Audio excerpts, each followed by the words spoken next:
why people don't believe in that? Why people don't believe in interfaith dialogue? I think in America, because communities were so accustomed to living separately and dialogue didn't seem to be necessary. People might have worked in a place with more than one religion represented amongst the workers. But when it came to really talking about matters of religion, they never needed to, because at work you didn't bother with religion.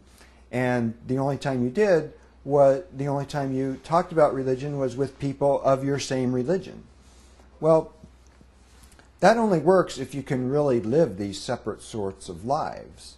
But as cultures have been forced to come together, even in the United States, people have recognized that we do need to talk together, and at least some of us, I think, have recognized that, and that the conflicts in the world, including our own society, often come about because people do not interact, refuse to interact with someone who might be of another religion, or maybe even someone of their same religion who just believes a lot differently or who practices differently.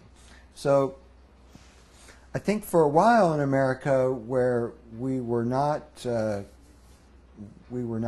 crowded and there didn't seem to be the need for dialogue and not the requirement, that people just assumed that they could go on and never have to interact with someone of another religion. But now I'm happy to say that even in towns such as Jackson, Mississippi, where I live, it's a town full of different religions. And we interact and rub elbows a lot more than people think. And so it seems to me that dialogue is extremely important, in part because in the modern world the stakes are so much higher. Our weapons are so much more intense and so much more dangerous that it's a more dangerous world we live in, and so the dialogue is that much more important. So thinking and about the interactions of American people with Islam, how was your thinking? How was your ideas, like your opinion about Islam after 9/11?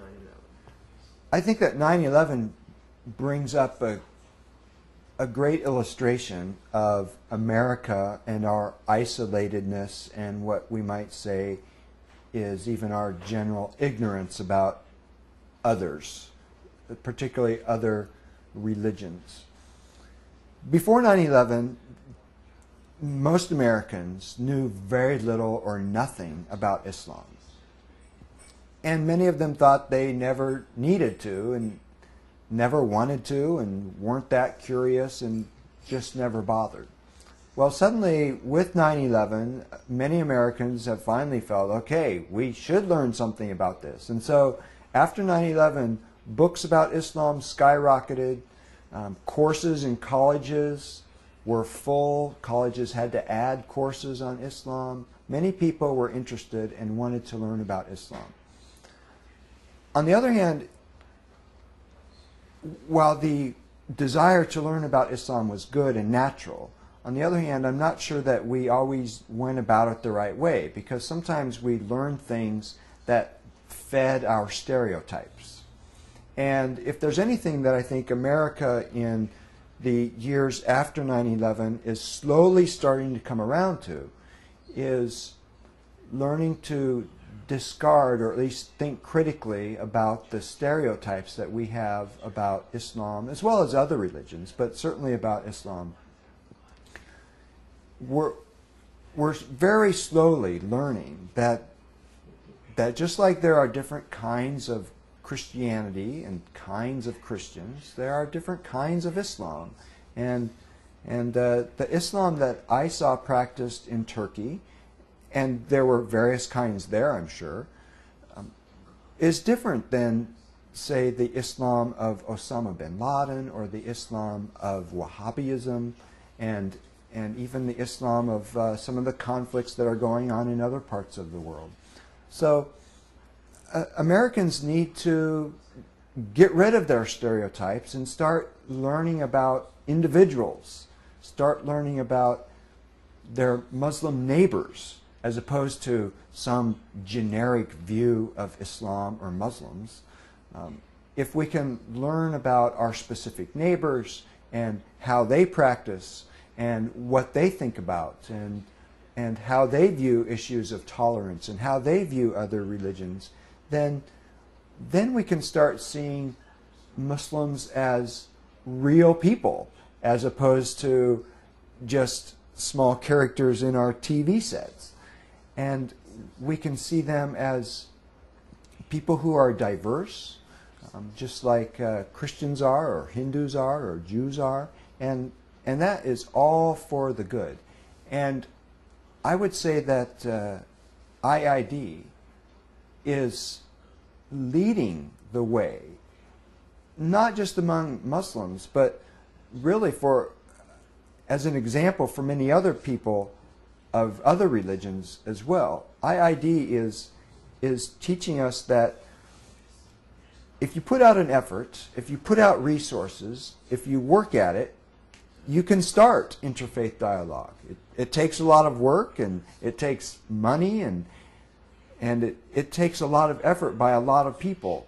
But in the long run, it's clearly what we need in our world. So I applaud the efforts of IID, from the business people in Turkey who support it, all the way to the student volunteers who run it here. I think it's a fantastic effort.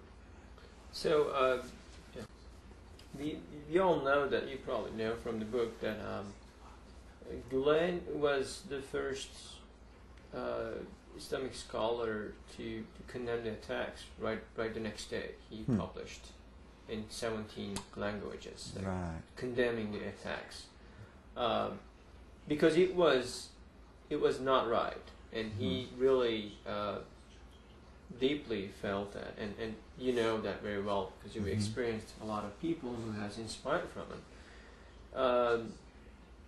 So do you think his call for mutual respect, the dialogue, which is especially initiating by a Muslim standpoint, like the Muslims are asking for dialogue from the others,